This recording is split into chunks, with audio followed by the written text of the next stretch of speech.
All right, so another video request that came in, so thanks again, is from Tail Fine. And I thought this was interesting too because it's kind of tongue-in-cheek, but does have a bit of a serious note in it.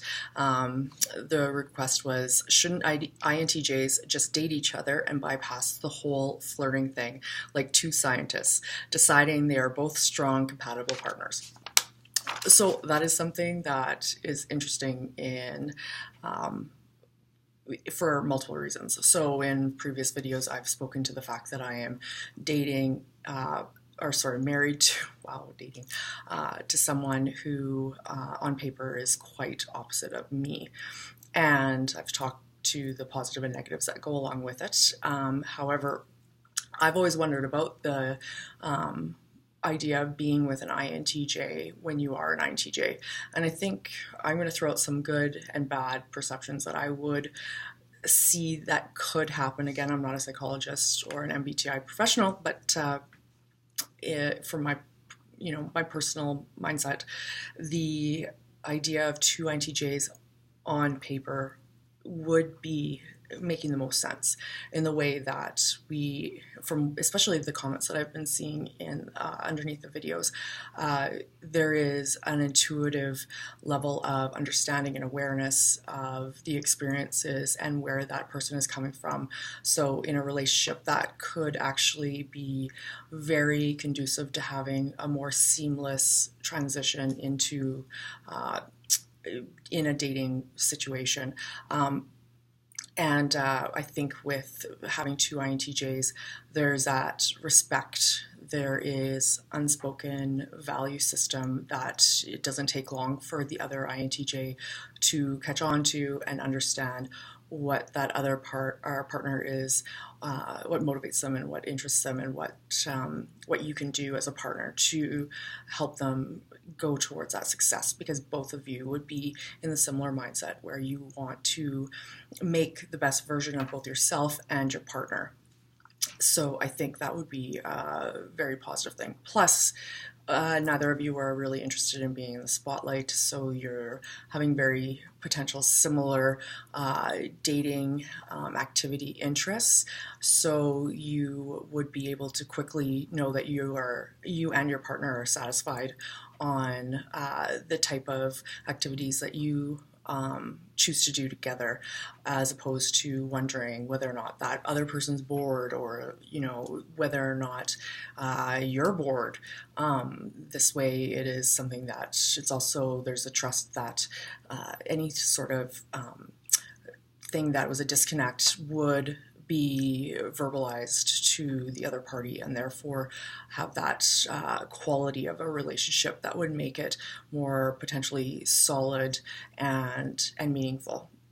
That being said, I would say the INTJ, dating an INTJ downside, and again, I haven't dated an INTJ that I'm aware of, so I would throw out that you, as two INTJs, are using the same faculty set.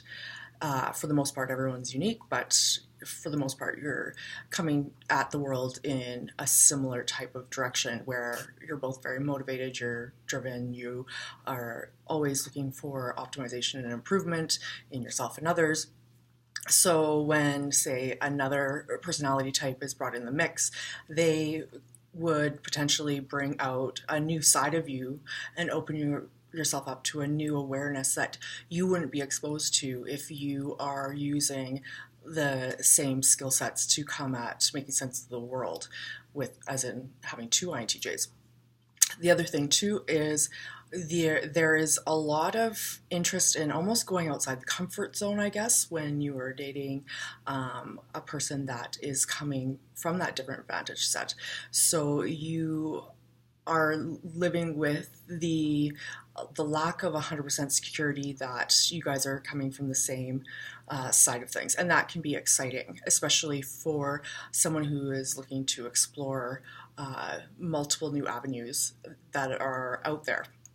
So there's something attractive, I guess, about having a person. So, for example, if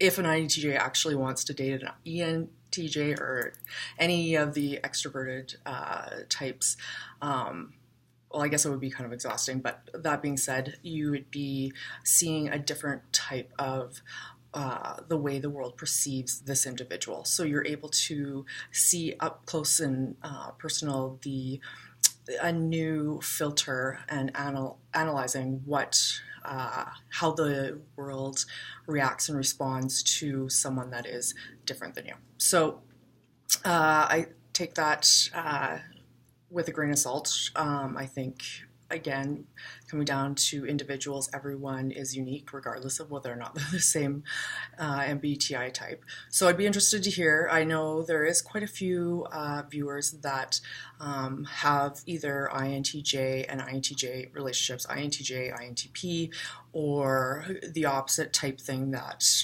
I've talked about with my experience. So it'd be interesting to hear what other people have to say on that, whether or not they'd be more interested in dating an INTJ as an INTJ, or if they would rather go and explore other Myers-Briggs types. So anyways, thanks so much for watching.